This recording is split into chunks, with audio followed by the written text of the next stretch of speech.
Hello students, a very good morning to all of you. I hope all of you are fine and safe at your home.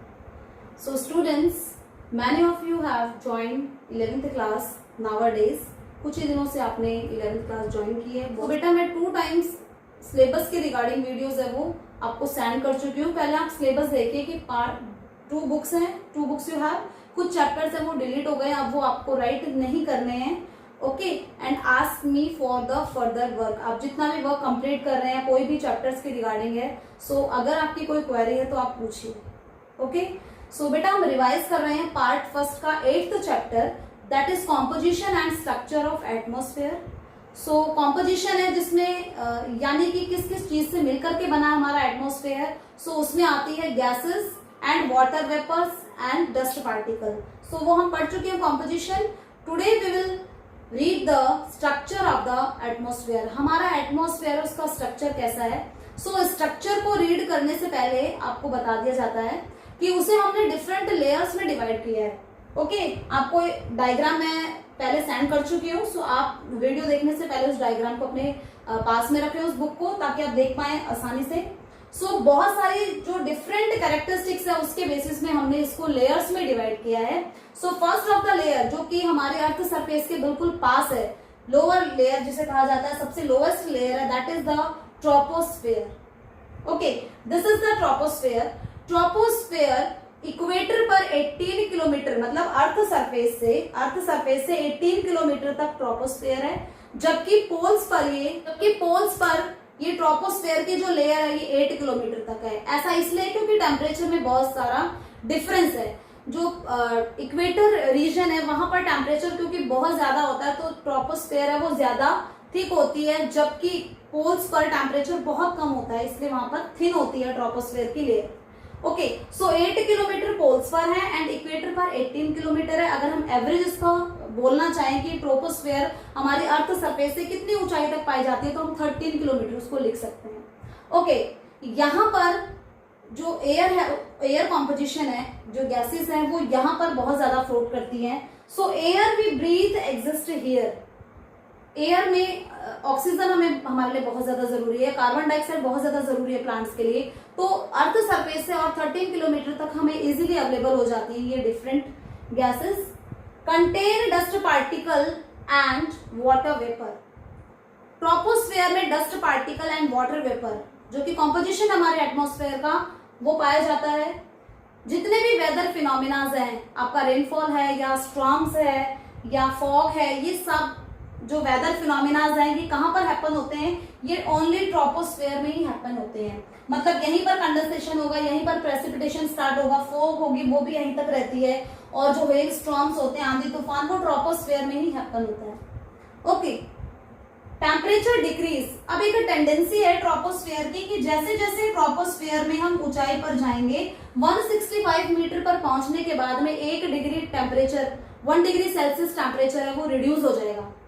Okay, लेकिन एक transition layer आएगी, मतलब जो stratosphere और troposphere के बीच की एक लेयर है, ट्रोपोपोज कहा जाता है। ट्रोपोपोज इसलिए कहते हैं क्योंकि यहाँ पर टेम्परेचर में कोई भी चेंज नहीं आता है। ठीक है, मींस ट्रोपोस्फेयर में 165 मीटर की ऊंचाई पर जाने पर 1 degree temperature, 1 degree Celsius temperature reduce हो जाता है। लेकिन जब हम पहुंचते हैं ट्रोपोपोज में, जो कि मिड लाइन है किसकी, स्ट्रेटोस्फेयर की एंड ट्रोपोस्फेयर की, इस मिड लाइन पर पहुंचने के बाद में टेम्परेचर में कोई भी चेंज नहीं आता है। ओके, तो ये लोअर लेयर है किसकी, हमारे अर्थ सरफेस की। ये हमारा अर्थ का सरफेस है, तो यहाँ से 13 किलोमीटर तक जो लेयर पाई जाती है उसे हम ट्रोपोस्फेयर कहते हैं। ओके, सो ट्रोपोस्फेयर के ऊपर वाली जो लेयर है दैट इज स्ट्रेटोस्फेयर। ठीक है, ट्रोपोस्फेयर से जब हम ऊपर की तरफ जाएंगे एटमॉस्फेयर में तो स्ट्रेटोस्फेयर लेयर आती है। It extend up to 50 kilometre. So ये हमारे अर्थ सरफेस से 50 किलोमीटर तक पाई जाती है, फ्री फ्रॉम क्लाउड्स। यहाँ पर क्लाउड की फॉर्मेशन नहीं है, क्योंकि क्लाउड की फॉर्मेशन तो ट्रोपोस्फेयर में हो चुकी है। अब ट्रोपोस्फेयर यानी क्लाउड से भी ऊपर आ गए हैं, और यहाँ पर ये फ्लाइंग एरोप्लेन्स के लिए, जितने भी एरोप्लेन्स हैं उनके फ्लाइंग के लिए ये सुटेबल प्लेस होता है, क्या, स्ट्रेटोस्फेयर।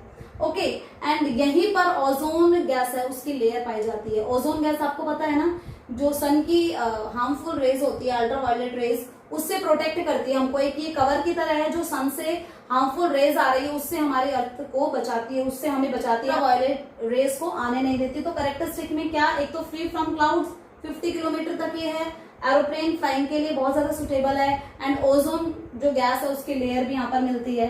ओके, जब स्ट्रेटोस्फेयर से हम मेसोस्फेयर यानी कि थर्ड लेयर की तरफ जाएंगे, ये सेकंड लेयर है, this is first layer, this is fourth and fifth, this is okay. So second, this is stratosphere से जब हम थर्ड लेयर की तरफ जाएंगे मेसोस्फेयर, तो इनके बीच की जो बाउंड्री है उसे हम स्ट्रेटोपॉज कहते हैं।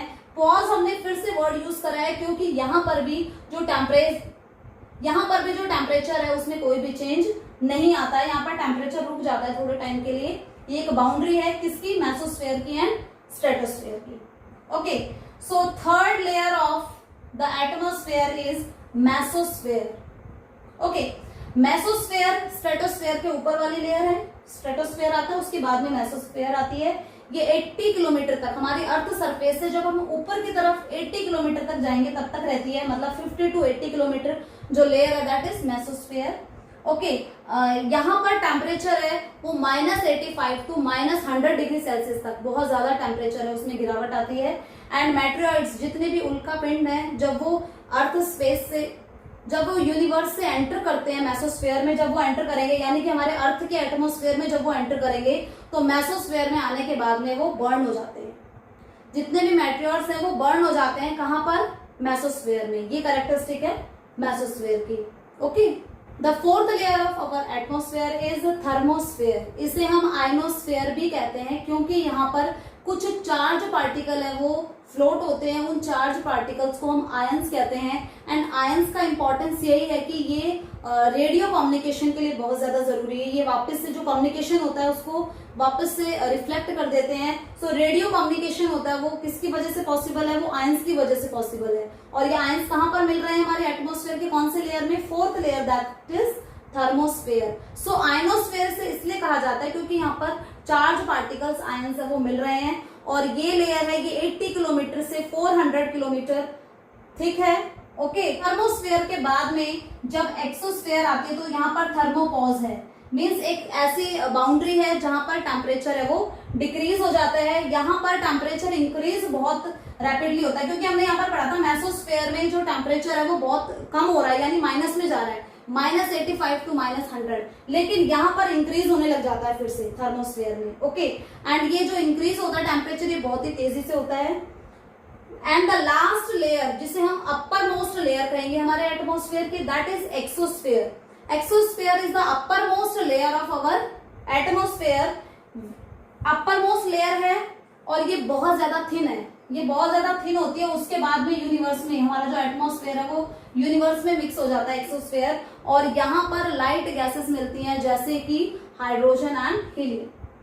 ओके, सो एक्सोस्फेयर है वो अपर मोस्ट लेयर है, बहुत ज्यादा थिन है, एंड यहाँ पर जो लाइट गैसेस है वो फ्लोट करती है like hydrogen and helium. Okay बेटा, this is all about the structure of our atmosphere. Structure में हमने जो लेयर्स पढ़ी है उसमें सबसे पहले ट्रोपोस्फेयर है, जितना भी वेदर फिनोमिना है वो ट्रोपोस्फेयर में होता है। उसके बाद में हमने स्ट्रेटोस्फेयर पढ़ी है, यहाँ पर क्लाउड नहीं होते हैं, एरोप्लेन के फ्लाइंग के लिए बहुत ज्यादा सुटेबल है ये। उसके बाद में हमने मेसोस्फेयर पढ़ा है, मेसोस्फेयर में जो मेटेरॉइड्स होती है वो बर्न हो जाती है।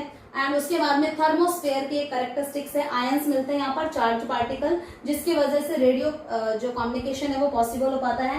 And the upper most is the exosphere. So ये 5 लेयर्स हैं एटमॉस्फेयर की, आपको याद करनी है, बहुत ज्यादा इंपॉर्टेंट है। ओके, सो बेटा इस चैप्टर में हमने पढ़ा था द कॉम्पोजिशन एंड स्ट्रक्चर। तो कॉम्पोजिशन में हमने पढ़ा था वेरियस गैसेस के बारे में पढ़ा था, कुछ परमानेंट गैसेस हमने पढ़ी थी। ओके, एंड ये गैसेस है वो किस तरह से रिड्यूस होती चली जाती हैं हमारे एटमॉस्फेयर में from the lower level to upper level. And उसके बाद में dust particle is the another important term. Dust particle है वो बहुत ज्यादा जरूरी है क्योंकि जितना भी हमें जो स्काई है उसका ब्लू कलर किसकी वजह से दिखाई देता है, वो डस्ट पार्टिकल की वजह से दिखाई देता है। उसमें हमारा सी साल्ट आता है या स्मोक पार्टिकल्स आते हैं और एशेज आते हैं, ये सब कुछ। एंड जो फाइन सॉइल है वो भी डस्ट पार्टिकल्स में इंक्लूड है।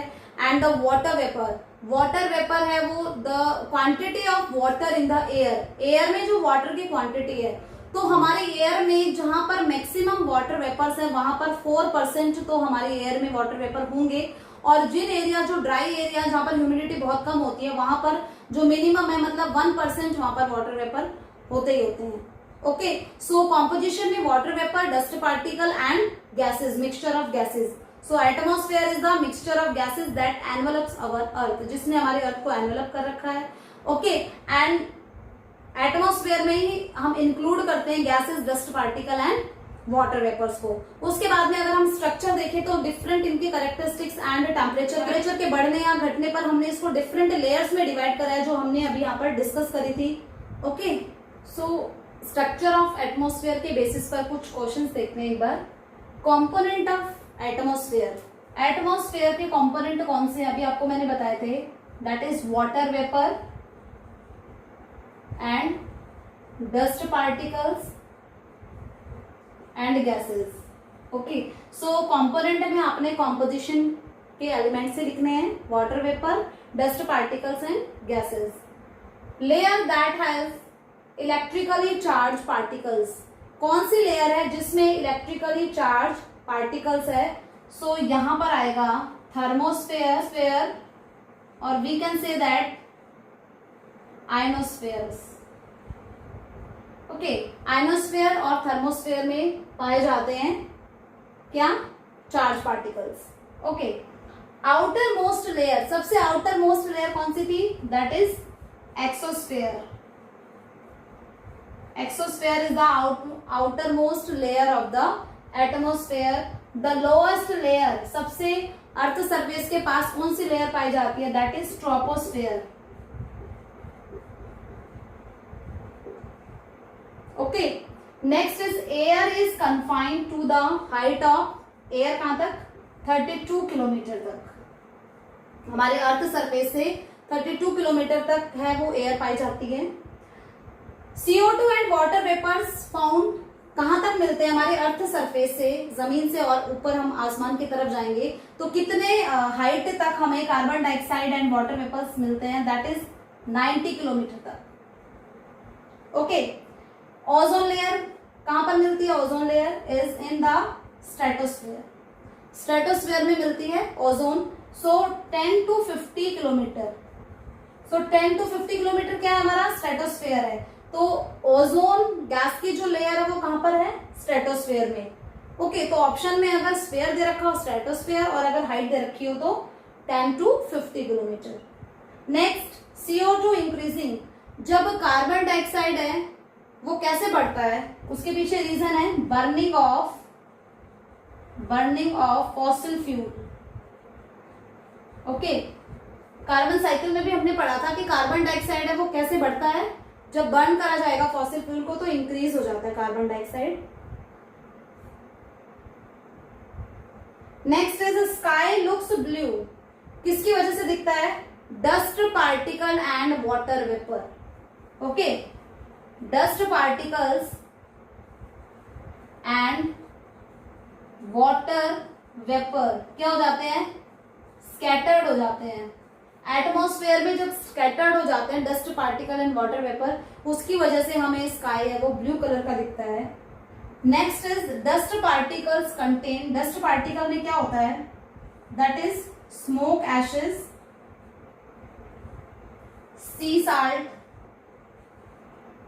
Fine soil, okay, and dust. These are included in the dust particle. It's all about today's class. I hope all of you understand that. So आपने ये chapter है ये अच्छे से रिवाइज करना है। मैं 2-3 दिन से आपको यही रिवाइज करने को दे रही हूँ। So after you revise that, I will take your test. Okay? So be ready for your test and do revise the complete chapter. Okay? So do your revision work regularly. Have a nice day. Thank you.